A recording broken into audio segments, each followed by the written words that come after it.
Right, we'll take it over the end of the table now and just pop a bit of weight on it.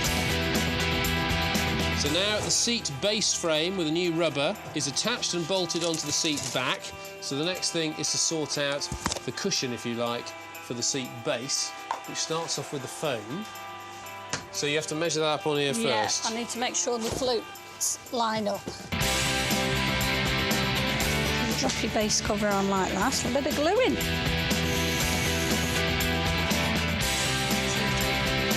Back on the floor.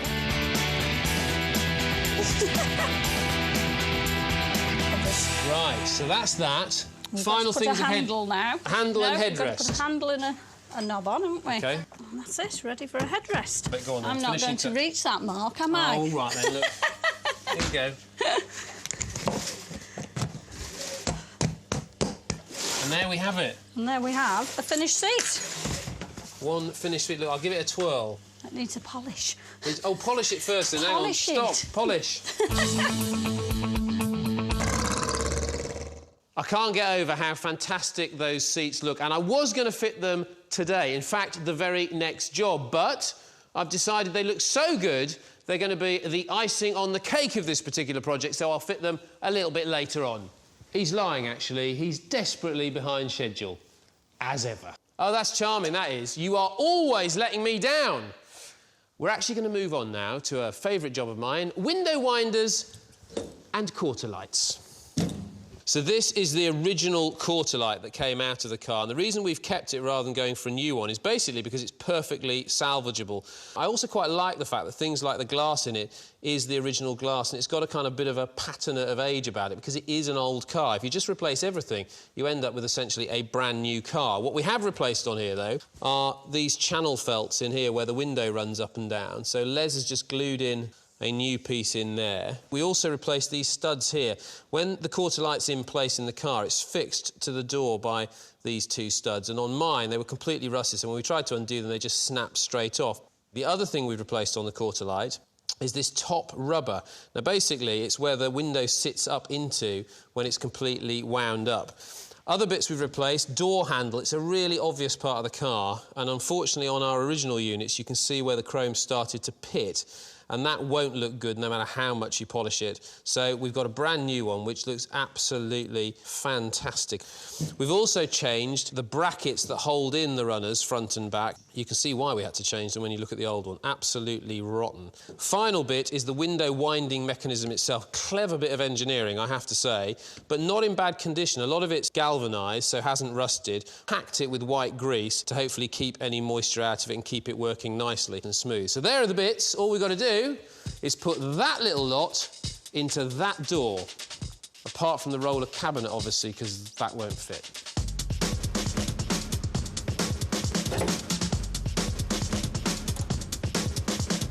Well, we haven't got very far and I've encountered the first problem, which is this bracket which holds the bottom of the quarter light.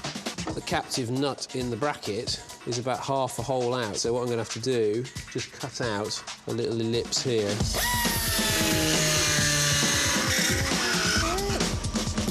That's those brackets done, which is good news. Next is the window sealing strip here. Bit of drilling here, though, and this is the bit you see from the outside, so you need to get this pretty accurate.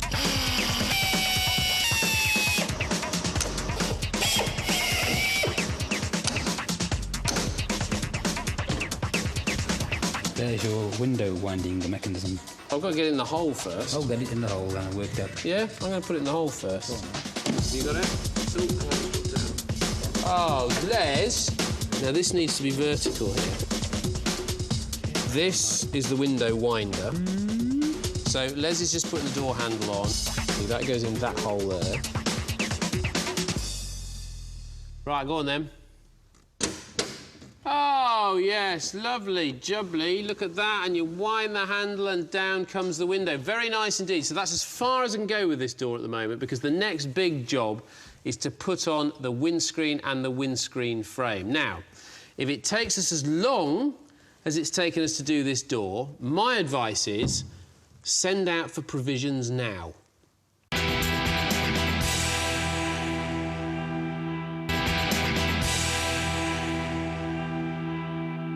Welcome back, my workshop chums. This is the old windscreen, bit of a state as you can see, but also if you look carefully in the right light, you can see a kind of snaky line, almost like a backbone of delamination. So we had to change the windscreen, and to change the windscreen you need to strip the frame. These are all the old parts of the frame. That's the bottom rail, that's the top rail, and these are the side rails here, and they're in pretty good shape actually, but obviously quite a lot of refurbishment in terms of making these new brackets up and so on. And I also wanted it as polished aluminium, so we decided, because yes, we are desperately behind schedule on this project, that actually rather than building this whole thing up ourselves and polishing the rails and so on, it was going to be more cost effective for us to actually get a complete windscreen with the glass in it and the frame already polished with its seals on and everything, and this is it. It looks absolutely brilliant, but it is not the easiest thing in the world to fit. So, Dave Sculthorpe's here from the MG Owners Club, and he's going to give us a hand to put this in. Thank you very much, Dave. If you can spin that over. It's basically 6 bolts. One there, same on the other side. And then in the middle, if you can turn it up, guys, excellent. There's a plate here on the bottom rail of the frame. 2 bolts come through that, and then through here into 2 captive nuts underneath. You can see we've already had to glue on the vinyl for the top here, and we've also had to put the vents in because it's difficult to get at those once the windscreen's in place. The problem, if you can just turn it over, guys, a little bit, is this rubber here. We need to get it out flat like that onto the bodywork, put loads of compression on it and weight on it to hold it down whilst I then get the bolts in, and that's the tricky bit, which is why it's useful to have an extra pair of hands. So if you slot it in, guys, and then I'll use this special tool of Les's. Right, let's just gently drop these in. We'll just push the seal out from the underside to start with to get a bit of a start on it.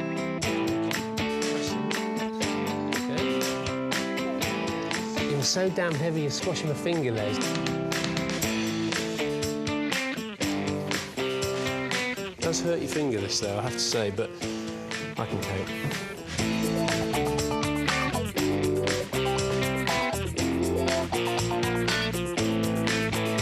OK, next job is to start putting the bolts in, and the 2 bolt holes for this side are there and there. Further, about 5 mil further towards the rear of the car. Push down now. Now. Go.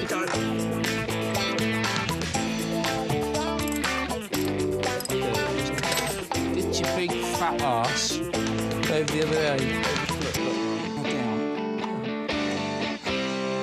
Well, that was a bit of a struggle, and you can see that we haven't put in these 2 centre bolts yet, and there's a very good reason for that, which I'll come on to in a second. But if Les closes this door, you can see one of the really important criteria is that the quarter light and the window frame post on that side line up really, really well. So